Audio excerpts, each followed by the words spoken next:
नमस्कार, स्वागत है आप लोग का अपने चैनल राज सिंह क्लासेस में। और आज की क्लासेस में हम लोग Bihar board class 12 home science का सेकंड चैप्टर शिशुकाल के निवारणात्मक रोगों से बचाव से रिलेटेड काफ़ी इंपॉर्टेंट ऑब्जेक्टिव क्वेश्चंस को देखने वाले हैं। तो बिल्कुल काफ़ी जो है इंपॉर्टेंट वीडियो होगा आपके लिए। अगर आपका जो है एक सब्जेक्ट होम साइंस है, इसमें आप लोगों को अभी तक आपका जो सेकंड चैप्टर से जितने भी क्वेश्चन पूछा गया है बिहार बोर्ड में, सारे के सारे क्वेश्चन जो है आप लोगों को देखने को मिलेगा। और जो भी इंपॉर्टेंट है आपका आने वाला एग्जामिनेशन पॉइंट ऑफ व्यू से, सारे क्वेश्चन का जो है डिस्कस किया जाएगा इस वीडियो में। तो बिल्कुल आप लोग को बने रहना है वीडियो के अंत तक। तो चलिए शुरू करते हैं। तो देखिए, सबसे पहला नंबर सवाल देखेंगे यहाँ पे, कुकुर खांसी से बचाव के लिए कौन सा टीका लगाया जाता है। जी हाँ, कुकुर खांसी जो होता है उससे बचाव के लिए कौन सा टीका लगाया जाता है। ऑप्शन ए है आपका बीसीजी, ऑप्शन बी है आपका डीटीपी, ऑप्शन सी है पोलियो, या ऑप्शन डी है टिटनेस। क्या होगा इसका सही आंसर? गाइस जल्दी से बताएंगे इसका करेक्ट आंसर। बिल्कुल, अगर सही आंसर की बात करें गाइस, तो यहाँ पे सही आंसर जो हो रहा है वो हो रहा है आपका ऑप्शन बी यानी डीटीपी। बिल्कुल करेक्ट आंसर है ऑप्शन बी डीटीपी, आप लोग को याद रखना है। और ये गाइस काफी इंपॉर्टेंट है, चूंकि ये आपका 2009 में पूछा गया सवाल है, तो बिल्कुल आप लोग को याद रखना है। आगे बढ़ते हैं, 2 नंबर सवाल को देखते हैं। यहाँ पे क्षय रोग फैलने का माध्यम है। क्षय रोग जो होता है वो फैलने का यानी जो है संक्रमित होने का जो है क्या माध्यम है, वो आप लोग को बताना होगा। तो इसका जो ऑप्शन दिया हुआ है दूषित वायु, ऑप्शन बी में आप लोग का दिया हुआ है प्रदूषित वायु, ऑप्शन सी में दिया हुआ है प्रदूषित मिट्टी, या ऑप्शन डी इनमें से सभी। क्या होगा इसका सही आंसर? जल्दी से बताएंगे क्या होगा इसका सही आंसर गाइस। तो बिल्कुल अगर करेक्ट आंसर की बात करें गाइस, तो यहाँ पे ऑप्शन ए जो है बिल्कुल करेक्ट है, यानी दूषित वायु। क्षय रोग का फैलने का जो है जो माध्यम है, जिसके माध्यम से क्षय रोग फैलता है, वो आपका दूषित वायु है।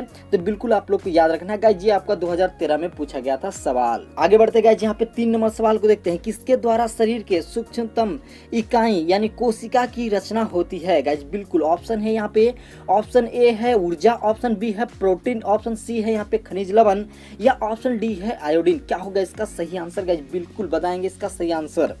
गाइस अगर जिनका भी ऑप्शन यहाँ पे बी आ रहा है तो बिल्कुल आपका करेक्ट है, यानी प्रोटीन। यानी प्रोटीन के द्वारा जो है शरीर के सूक्ष्म इकाई यानी कोशिका की रचना की होती है। तो बिल्कुल याद रखना आप लोग को प्रोटीन। ऑप्शन बी बिल्कुल यहाँ पे सही हो रहा है। आगे बढ़ते हैं और देखते हैं सवाल नंबर 4 को। निम्न में से कौन सा विशिष्ट बालकों का प्रकार नहीं है। निम्न में से कौन विशिष्ट बालकों का प्रकार नहीं है। यहाँ पे ऑप्शन ए दिया हुआ है आर्थिक अक्षमता, ऑप्शन बी दिया हुआ है शारीरिक अक्षमता, ऑप्शन सी दिया हुआ है मानसिक अक्षमता, या ऑप्शन डी सामाजिक अक्षमता। क्या होगा इसका सही आंसर? बताएंगे जल्दी से। बिल्कुल जी, बिल्कुल इसका करेक्ट आंसर जो है वो है आपका ऑप्शन ए यानी आर्थिक अक्षमता। बिल्कुल यहाँ पे करेक्ट ऑप्शन ए हो रहा है, आर्थिक अक्षमता। बिल्कुल जी। आगे बढ़ते हैं, यहाँ पे 5 नंबर सवाल को देखते हैं। देखिएगा क्या होगा इसका राइट आंसर। देखिए यहाँ 2014 और 20 में लगातार क्वेश्चन पूछा गया, बिल्कुल याद रखना आप लोगों को। कौन सा रोग वायु द्वारा नहीं फैलता है। निम्नलिखित में से 4 ऑप्शन दिया हुआ है, इसमें से कौन सा रोग है जो वायु द्वारा नहीं फैला जाता है। वायु यानी वातावरण द्वारा कौन सा रोग जो है नहीं फैलता है। ऑप्शन ए है खसरा, ऑप्शन बी है आपका हैजा, ऑप्शन सी है सर्दी, या ऑप्शन डी क्षय रोग। क्या होगा इसका सही आंसर? बिल्कुल अगर करेक्ट आंसर की बात करें गाइस, तो यहाँ पे करेक्ट आंसर जो हो रहा है वो है आपका ऑप्शन ए यानी खसरा।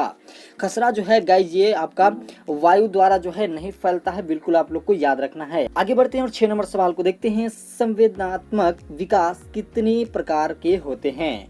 संवेदनात्मक विकास जो है वो कितने प्रकार के होते हैं। ऑप्शन ए है आपका 3, ऑप्शन बी है 2, ऑप्शन सी है 1, या ऑप्शन डी 4। क्या होगा इसका सही आंसर? बिल्कुल जल्दी से बताएंगे इसका क्या होगा सही आंसर गाइस। तो बिल्कुल यहाँ पे सही आंसर जो हो रहा है वो है आपका ऑप्शन बी यानी 2। संवेदात्मक जो है विकास का जो है कितने प्रकार के होते हैं, वो आपका 2 प्रकार के होते हैं। बिल्कुल आप लोग को याद रखना है, ऑप्शन बी बिल्कुल करेक्ट हो रहा है।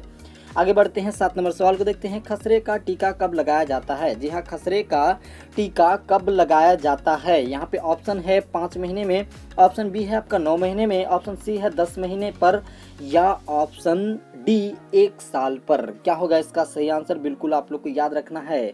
इसका करेक्ट आंसर जो है गाइज वो आपका ऑप्शन बी यानी 9 महीने पर। खसरे का टीका कब लगाया जाता है? 9 महीने पर लगाया जाता है। बिल्कुल आप लोग को याद रखना है। आगे बढ़ते हैं, 8 नंबर सवाल को देखते हैं। रोग फैलाने वाले जीवाणुओं से मुक्त करने हेतु निम्न में से कौन सा घोल का प्रयोग करना चाहिए। ऑप्शन ए है नमक का घोल, ऑप्शन बी है पोटासियम परमैंगनेट का घोल, ऑप्शन सी है गंधक का घोल, या ऑप्शन डी चीनी का घोल। क्या होगा इसका सही आंसर? तो गाइज बिल्कुल याद रखना आप लोग को, इसका सही आंसर जो है वो है आपका ऑप्शन डी यानी चीनी का घोल। जिनका भी ऑप्शन डी आ रहा है बिल्कुल करेक्ट है। आप आगे बढ़ते हैं, यहाँ पे 9 नंबर सवाल को देखते हैं। डीटीपी का पहला टीका कब लगता है? डीटीपी का पहला टीका कब लगता है? ऑप्शन ए है 2 मास में, ऑप्शन बी है 3 मास पर, ऑप्शन सी है 4 मास पर, या ऑप्शन डी 1 मास पर। क्या होगा इसका सही आंसर? गाइज बिल्कुल आप लोग को याद रखना है, इसका सही आंसर जो है वो आपका 1 मास पे यानी डीटीपी का जो है पहला टीका 1 महीना यानी 1 मंथ में लगता है। आगे बढ़ते हैं, यहाँ पे 10 नंबर सवाल को देखते हैं। MMR टीके से किन किन रोगों का बचाव होता है? MMR टीके से किन किन रोगों का बचाव होता है? ऑप्शन ए है खसरा, ऑप्शन बी है गलसुआ, ऑप्शन सी है रुबैला, ऑप्शन डी है इनमें से सभी। क्या होगा इसका सही आंसर? बिल्कुल गाइस जल्दी से बताएंगे इसका क्या होगा सही आंसर। अगर सही आंसर की बात करें गाइस तो यहाँ पे ऑप्शन डी बिल्कुल करेक्ट है, यानी खसरा, गुलसुआ और रुबैला ये सभी रोग जो है MMR टीके से जो है नहीं पड़ने पर जो है वो आपका MM टीका जो है आपका बचाव करता है इन सभी रोगों से। तो बिल्कुल आप लोगों को याद रखना है। आगे बढ़ते 11 नंबर सवाल को देखते हैं। कूड़ेदान में किसका छिड़काव करना चाहिए? कूड़ेदान जो होता है उसमें किसका छिड़काव करना चाहिए? तो बिल्कुल आप लोग को याद रखना है, इसका सही आंसर जो है वो आपका ऑप्शन सी यानी DTP का। किसका? DTP का छिड़काव करना चाहिए कूड़ेदान में, बिल्कुल आप लोग को याद रखना है। आगे बढ़ते 12 नंबर सवाल को देखते हैं।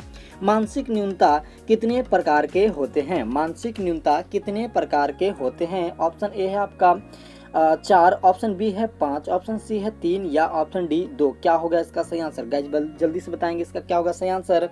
तो बिल्कुल जी इसका सही आंसर जो हो रहा है आपका ऑप्शन सी यानी 3। कितने प्रकार के होते हैं? 3 प्रकार के होते हैं, बिल्कुल याद रखना है। आगे बढ़ते हैं 3 नंबर सवाल को देखते हैं।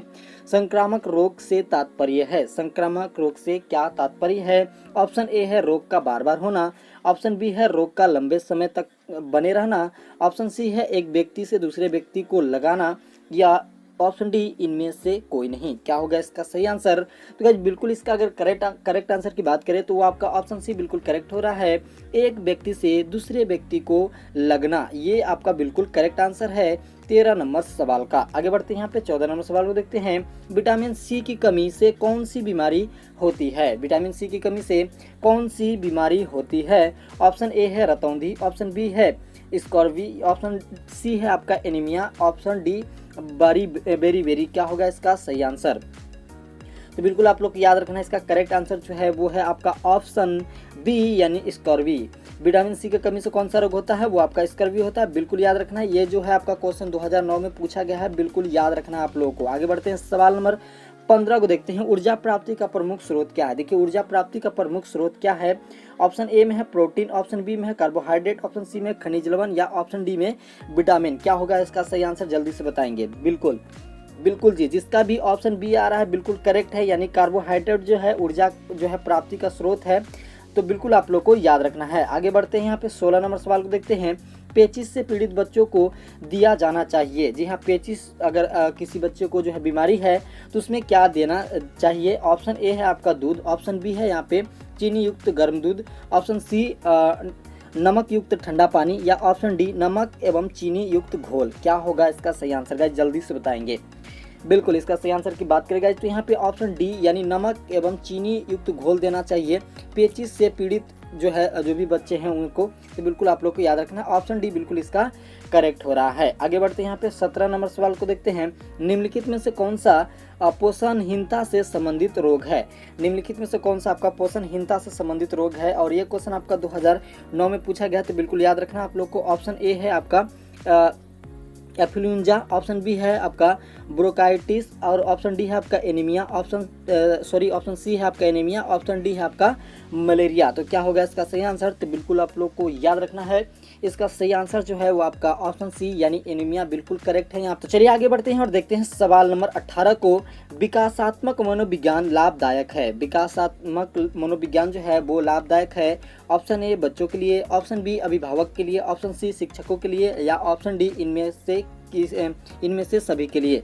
क्या होगा इसका सही आंसर? गाइस ये आपका 2011 में पूछा गया सवाल, तो बिल्कुल आप लोग को याद रखना है। इसका सही आंसर जो है वो है आपका ऑप्शन डी यानी इनमें से सभी के लिए, बच्चों के लिए, अभिभावक के लिए और शिक्षकों के लिए, सभी के लिए जो है विकासात्मक मनोविज्ञान लाभदायक है। आगे बढ़ते हैं यहाँ पे 19 नंबर सवाल को देखते हैं। संतुलित आहार न ग्रहण करने से क्या प्रभाव पड़ता है?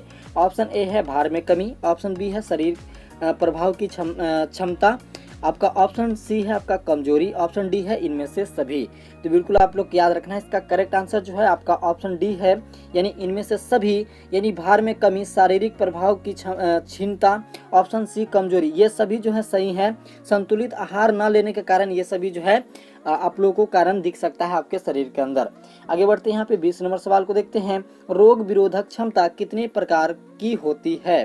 रोग विरोधी जो रोग से जो है लड़ता है जो ताकत, वो कितने प्रकार के होता है? तो बिल्कुल आप लोग को याद रखना है, वो जो आपका 2 प्रकार का होता है, बिल्कुल आप लोग को याद रखना। ऑप्शन डी बिल्कुल यहाँ पे करेक्ट हो रहा है और ये क्वेश्चन आपका 2011 में पूछा गया था। आगे देखते हैं 21 नंबर सवाल को।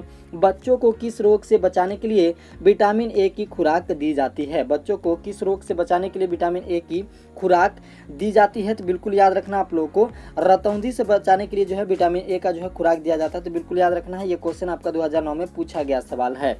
आगे बढ़ते हैं 22 नंबर सवाल को देखते हैं। बच्चों को पोलियो और डीपीटी का बूस्टर डोज किस आयु में दिया जाता है? ऑप्शन ए है आपका 2 से 4 माह में, ऑप्शन बी है यहाँ पे 16 से 24 माह में, ऑप्शन सी है 0 से 3 माह में, या ऑप्शन डी है 6 से 9 माह में। क्या होगा इसका सही आंसर? तो गाइस बिल्कुल याद रखना आप लोग को, इसका राइट आंसर जो है आपका 0 से 3 माह में। तो बिल्कुल यहाँ पे करेक्ट है। आगे बढ़ते हैं यहाँ पे 23 नंबर सवाल को देखते हैं। भोजन में किसकी कमी से माँ और शिशु दोनों को गलकंड और घेंघा रोग होने का संभावना रहती है?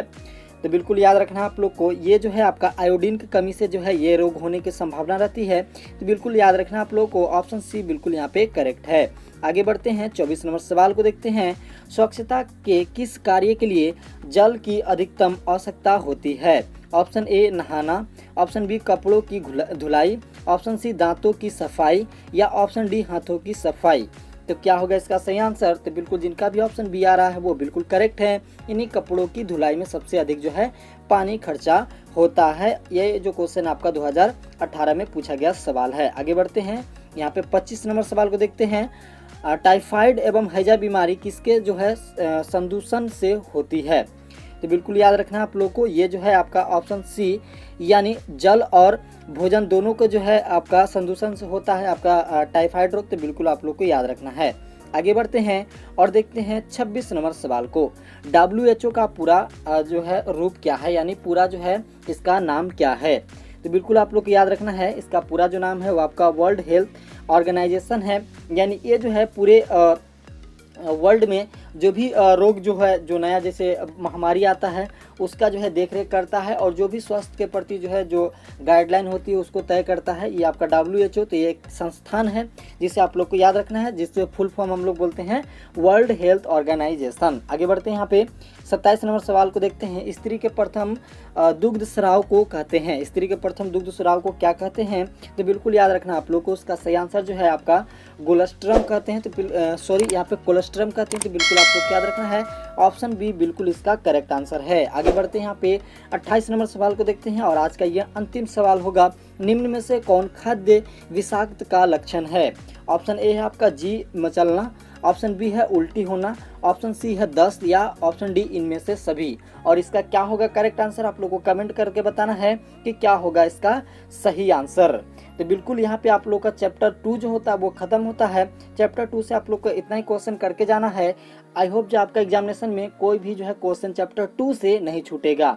आगे की वीडियो में हम लोग चैप्टर 3 को लेकर आएंगे, तो बने रहिए मेरे साथ। अभी तक अगर मेरे चैनल को सब्सक्राइब नहीं किया तो बिल्कुल चैनल को सब्सक्राइब कर लें, वीडियो को लाइक कर लें। अगर वीडियो अच्छा लगा तो कमेंट करना बिल्कुल ना भूलें। चलिए मिलते हैं नेक्स्ट वीडियो में, तब तक के लिए जय हिंद जय भारत।